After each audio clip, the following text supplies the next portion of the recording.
Assalamu alaikum warahmatullahi wabarakatuh. Myself, headmistress of Fazlihat English Medium School. Today, 11th November, as the National Education Day is to be celebrated. So, to create the awareness among the people residing in this area, we, all the students, with the help of the coordination of the management and the staff, we have taken for the rally in this area to make the people aware of the importance of education, and even the children has come to know why the education rally is important among the areas where the people who are not at all aware why we should send their children to the school. So they have come to know so and so school has come and they have made a rally.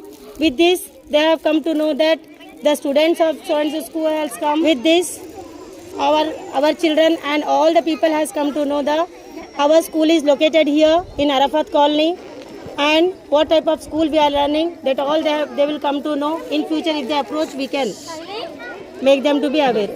During the rally, the people residing in the area, some of the areas, they distributed chocolates to our students and given the water to other students. Due to the climate, the students may feel thirsty and they may get tired. To create even the interest among the students, they have appreciated that so and so rally has been organized by the school, so they were appreciated.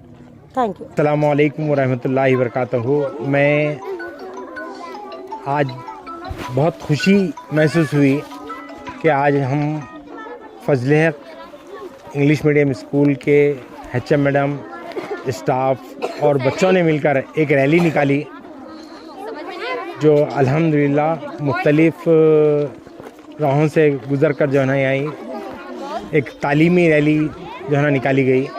तो अल्हम्दुलिल्लाह लोगों ने भी बहुत उसको सराहा और लोगों ने रास्ते में जो है ना बच्चों को चॉकलेट्स और पानी तकसीम किए। अल्हम्दुलिल्लाह मैं ऐसे ही लोगों को जो है ना तालीम की तरफ आगे लाने के लिए मैं तमाम से ख्वाहिश करता हूँ कि इस तरह के जो है ना प्रोग्राम करते जाएं। अस्सलाम वालेकुम। सदर मोहतरम, असातिज़ा इकराम और मेरे अजीज़ साथियों, अस्सलाम वालेकुम वरहमतुल्लाहि वबरकातुहू। आज मेरी तकरीर का उन्वान है तालीम हासिल ना करने से किन किन मुश्किलात का सामना करना पड़ता है और तालीम हासिल करने का क्या फ़ायदा है। अल्लाह कुरान मजीद में तालीम की अहमियत बताते हुए सबसे पहले जो वही नाजिल फरमाई है वो इल्म के मुताल्लिक़ ही है। अल्लाह ताला ने फरमाया, इक़रा, पढ़ अपने रब के नाम से जिसने तुझे पैदा किया। इसका मतलब है ज़िंदगी का सबसे पहला सबक मिला, पढ़, इल्म हासिल कर। मेरे मुअज़्ज़िज़ सामियान, तालीम का मतलब है जानना मालूम करना, क्योंकि तालीम ही की बदौलत से इंसान तरक्की की राह पर गमज़ान होता है और इल्म की समंदर में डुबकियाँ लगाता है, सितारों की खोज लगाता है, ज़मीन की तह तक पहुँचता है और चाँद तक पहुँचता है। मेरे मुअज़्ज़िज़ सामियात, तालीम ही सिखाती है जीने का सलीका। और मेरे नबी करीम सल्लल्लाहु अलैहि वसल्लम ने फरमाया, इल्म सीखो माँ की गोद से कब्र की गोद तक।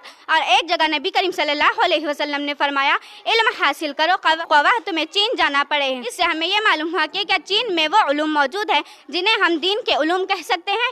नहीं, बल्कि सरकार का इस तरफ इशारा है कि तुम्हें दुनिया के उमूर सीखने के लिए वहाँ जाना पड़े तो तुम वहाँ भी जाओ। मेरे मुअज़्ज़िज़ सामियात, आप सल्लल्लाहु अलैहि वसल्लम के पास दीन और इल्म की अहमियत इस हद तक पहुंच चुकी है कि जंग बदर के बाद 70 लोग जो गिरफ्तार कर लाए गए थे, उन्हें आप सल्लल्लाहु अलैहि वसल्लम ने एक सज़ा सुनाई कि मदीने के 10-10 बच्चों को जो तालीम सिखाएगा उसे छोड़ दिया जाएगा। मेरे मुअज़्ज़िज़ सामियात, यहाँ एक बात जानना बहुत ज़रूरी है, क्या जो वो काफिर लोग गिरफ्तार कर लाए गए थे वो दीनी इल्म जानने वाले थे या कोई दीखा इल्म जानते थे? आप सल्लल्लाहु अलैहि वसल्लम को मालूम था कि दुनिया में रहने के लिए दुनियावी इल्म सीखना और उसमें माहिर होना भी बहुत ज़रूरी है, इसलिए आप सल्लल्लाहु अलैहि वसल्लम ने उन्हें ये हुक्म दिया। इस बात से हमें ये मालूम होता है कि दीनी और दुनियावी इल्म दोनों भी सीखना बहुत ज़रूरी है। अब मैं इतना कहकर अपनी तकरीर शेर के साथ मुकम्मल करना चाहती हूँ। मंजिल से आगे बढ़कर मंजिल तलाश कर, मिल जाए तुझको दरिया वो समंदर तलाश कर। हर शीशा टूट जाता है पत्थर की चोट से, पत्थर ही टूट जाए वो शीशा तलाश कर। अस्सलामु अलैकुम वरहमतुल्लाहि वबरकातुहू। अस्सलामु अलैकुम वरहमतुल्लाहि वबरकातुहू। आज मैं पढ़ाई क्या है, पढ़ाई क्यों है, पढ़ाई का मतलब क्या है, पढ़ाई इंसान के लिए ज़रूरी क्यों है, पढ़ाई एक ज़िंदगी का खूबसूरत हिस्सा है। आज मैं आप लोगों को पढ़ाई के बारे में बताने जा रही हूँ। پڑھائی وہ ہے، چھوٹے ہو یا بڑے، مرد ہو یا عورت، سب کے لیے ضروری ہے۔ پڑھائی دو قسم کی ہے، ایک دین کی، ایک دنیا کی۔ اگر آپ دین کی پڑھائی پڑھو گے تو جنت ملے گی، اگر آپ دنیا کی پڑھائی پڑھو گے تو دنیا حاصل ہوگی اور چاروں طرف تمہارے چرچے ہوں گے۔ مثال کے طور پہ ابو کلام، APJ Abdul Kalam, doctor BR Ambedkar نے ان کی زندگی میں بہت پڑھا ہے۔ تم اتنا پڑھو کہ تم کامیابی کی طرف نہیں، کامیابی تمہارے طرف آئے۔ جزاک اللہ خیر۔